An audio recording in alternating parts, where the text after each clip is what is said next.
Hi there, this is Kat for Tech Digest Live, blogging live today with thanks to Vodafone Mobile Broadband.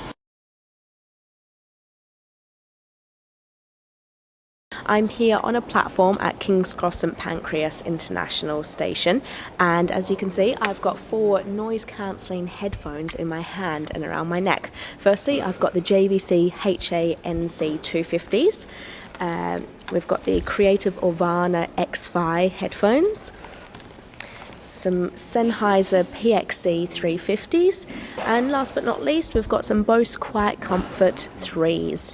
So if you just give me a couple of minutes, I'm going to catch the train.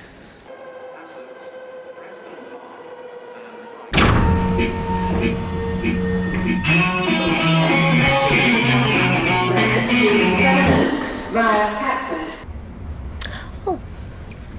Hello, I've just been listening to the HA-NC250s from JBC.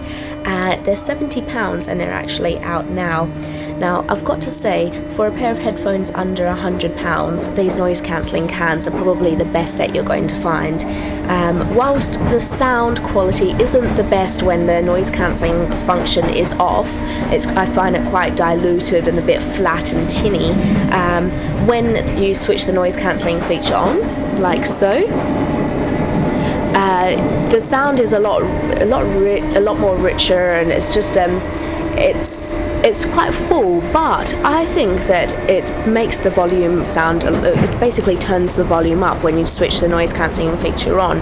And so I find that's a bit misleading, because obviously if you turn the volume up on something, everything else around you is going to disappear. So the noise cancelling function on these is a bit dubious, and I have to wonder whether the switch basically just turns the volume up slightly. Still, they're not bad for 70 quid, and with 50 hours battery life, I'd say they're going to be one of the best that you can find for that price.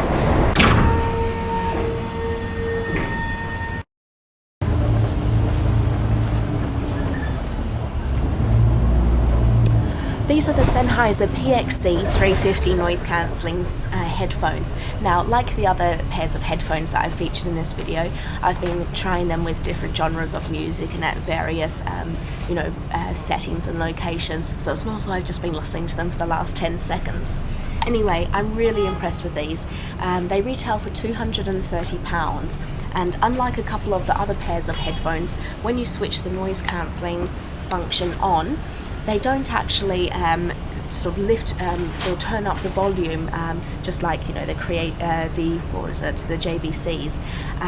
They actually remain quite true to the original recording. They do block out noise, I think supposedly 85% according to Sennheiser, and I'd say that's fairly accurate. So walking around on a busy London street, and indeed a famous double-decker bus like we're on now, cruising up Regent Street in central London, they definitely are an improvement on the other pairs of headphones. I really can't rave about these enough, and I just think for the fact that they remain so faithful to the original recording, it almost sounds like you're at home in your lounge room listening to the Beatles on your CD player there, instead of on a double-decker bus in central London with ambulances and police cars all around you. I love these.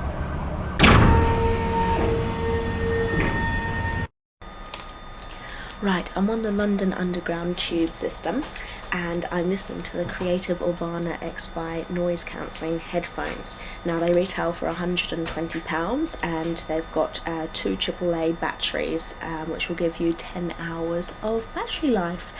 Now, I mean, I'll be honest here, they are very good for £120. I think that they cancel noise a lot better than the previous JVC headphones, but you would expect that at £120. So they've got a couple of extra features that the other 4 headphones I'm going to be showing you today don't have. Not only do they have the noise cancelling feature, but they've also got the X-Fi crystallizer technology, which basically means that it's going to sort of smooth the quality of the sound out, and supposedly it actually makes MP3s sound better than CD quality. Now, I'm very doubtful about that, as I'm sure most of you are. However, the X-Fi crystallizer, it does does make the music sound quite nice. It boosts the treble so that it sounds quite rich and full. However, it's not a true sound. It's not going to be faithful to the original recording. However, when listening to the music just on noise cancelling, I find that, sure, it cancels the noise, actually cancels the noise better than the JVC pair. But you wouldn't want to listen to music without the crystallizer on because it just makes it sound so much better. It's got a third function as well, however I'm not really going to get into that. It's the X-Fi CMSS3D, which creates a virtual 3D soundstage, so that's going to be good for when you're listening to movies, TV shows, or even video games. Let me see. One drawback with these is that they actually leak noise, so that's not going to be very good on public transport when someone sitting next to you can actually hear that you're listening to something really embarrassing like James Blunt. Not that I have James Blunt on my iPod, of course. I really do like these headphones. I think that they block noise extremely well. However, I do have to wonder whether it's because they're almost like clamps around your ears. I mean, these babies will knock out any sort of noise.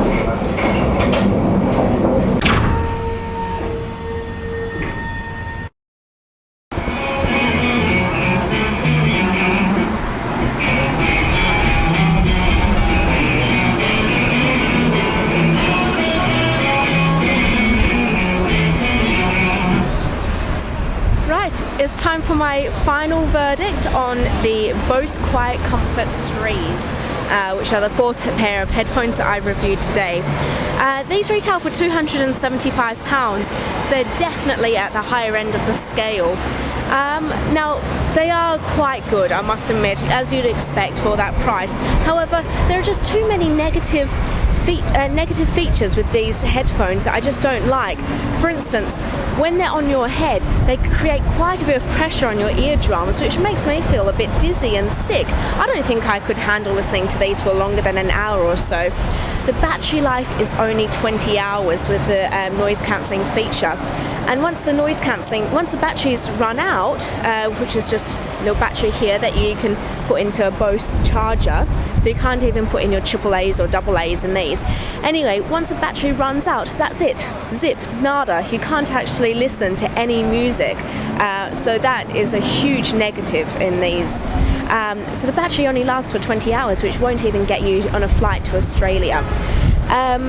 I mean, the sound quality is good, if possibly a bit too bassy for my liking, so it does create a bit of a synthetic feel to the noise, to the music that you're listening to. I mean, they're decent, and everyone admits that these are quite nice for the money, but £275, my goodness, I really do think that the Sennheisers are a little bit cheaper, but they just, you know, the noise is so much better, and the quality isn't that great on these in regards to the battery life and just the pressure that it creates on your eardrums.